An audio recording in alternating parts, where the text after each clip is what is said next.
আসসালামু আলাইকুম।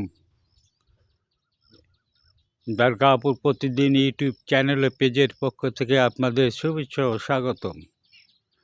আমরা এখন আছি সাতক্ষীরা জেলা আশাশুনি উপজেলাধীন দরগাপুর ইউনিয়নের রামনগর শ্মশানঘাট সংলগ্ন কপোতাক্ষ নদের পাশেই। আপনাদেরকে আমি দেখাবো, দেখেন এই যে কপোতাক্ষ নদের যে প্রতিরক্ষা বাঁধের মাটি কেটে নিয়ে যাচ্ছে এলাকার কিছু লোকজন। তারা ট্রলিতে করে এখানে ট্রলি লাগায়, এই যে এই পাশ দিয়ে এই অবদা রাস্তার সামনে আপনারা দেখতে পাচ্ছেন, এইটা আছে শ্মশানঘাট। এখান থেকে রাস্তা দিয়ে ঠিক এইভাবে তারা চলে আসে, এখান থেকে তারা মাটি কেটে নিয়ে যাচ্ছে। মাটি কেটে নিয়ে তারা বিভিন্ন জায়গায় বিক্রি করছে। দেখেন কি অবস্থা।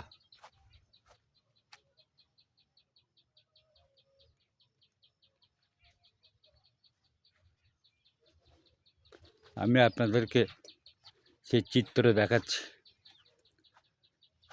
এই রামনগরের কিছু ট্রলি তারা এখান থেকে মাটি কেটে নিয়ে তারা বিক্রি করছে।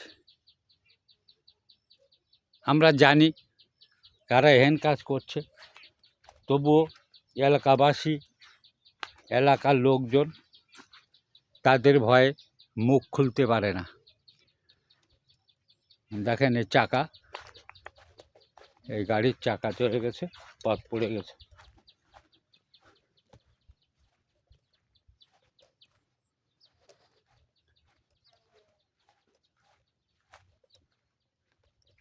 আর দুই তিন হাত বাকি আছে। এই 2-3 হাত মাটি কেটে নিলে কপোতাক্ষ নদ আর আপনার এই পাশে যে জমিন আছে সমান হয়ে যাবে। তখন কপোতাক্ষ নদের নোনা পানি এলাকায় প্রবেশ করবে, তাতে জনগণের ক্ষয়ক্ষতি হওয়ার সম্ভাবনা 95%। দেখেন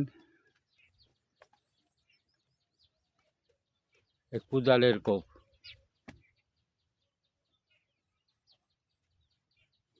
দেখেন গাড়ির চাকা, ট্রলি এখানে লাগানো হয়েছে। এই একটা চাকা, এই একটা চাকা, আর এখানে দেখেন কীভাবে মাটি কেটে কি অবস্থা সৃষ্টি করছে। আমার মনে হচ্ছে যারা মাটি নিচ্ছে তাদের নিজস্ব সম্পত্তি, তাদের রাখা মাটি, তাই তারা কাটছে, কেটে অন্যত্র বিক্রয় করছে বলে আমার মনে হচ্ছে তাদের কাজকাম দেখে। এখানে স্থানীয় লোকজন তারা মুখ খুলতে রাজি না, তাদের ভয়ে। দেখেন এইসব জায়গায় মাটি ছিল, এখন সেটে কী অবস্থা হয়েছে দেখেন, ডিপ হয়ে গেছে। এগুলো সব সরকারি সম্পত্তি। এই যে আপনার পাশে যে অবদার দেখছেন, অবদার থেকে এই পর্যন্ত সবই সরকারি সম্পত্তি। কারোর কোনো ডিসি অ্যাকশনা বন্দোবস্ত নাই। নদী খননের সময় সেগুলো সব বাতিল হয়েছিল। তারপরে যে যেখানে যেরকম দখলে ছিল সেইভাবে তারা ধান লাগাচ্ছে, মৎস্য চাষ করছে। হ্যাঁ, সরকার দেখেও দেখছে না, সব ঠিক আছে। তারপরে এইভাবে মাটি কেটে নেওয়া, এতে কতদূর ঠিক হচ্ছে ঊর্ধ্বতন কর্তৃপক্ষ আপনারাই বিচার করবেন। শুধু এরকম, শুধু রামনগর না, বিভিন্ন এলাকায় দরগাপুরও কিছু ভ্যান চালক তারাও এরকমভাবে মাটি কেটে বিক্রি করছে। আমাদের বলতে গেলে দরগাপুর ইউনিয়নের বিভিন্ন স্থানে তারা মাটি কেটে এরকমভাবে বিক্রয় করছে। আমি আপনাদেরকে এত সময় এই চিত্র দেখানোর চেষ্টা করলাম। দুর্গাপুর প্রতিদিন ইউটিউব চ্যানেল ও পেজ একটি প্রচার মাধ্যম। আপনারা আমাদের সাথেই থাকুন এবং এর সাথে সাথে আমি ঊর্ধ্বতন কর্তৃপক্ষের দৃষ্টি আকর্ষণ করছি, আপনারা আসেন, তদন্ত করেন, ব্যবস্থা গ্রহণ করুন। ধন্যবাদ সকলকে।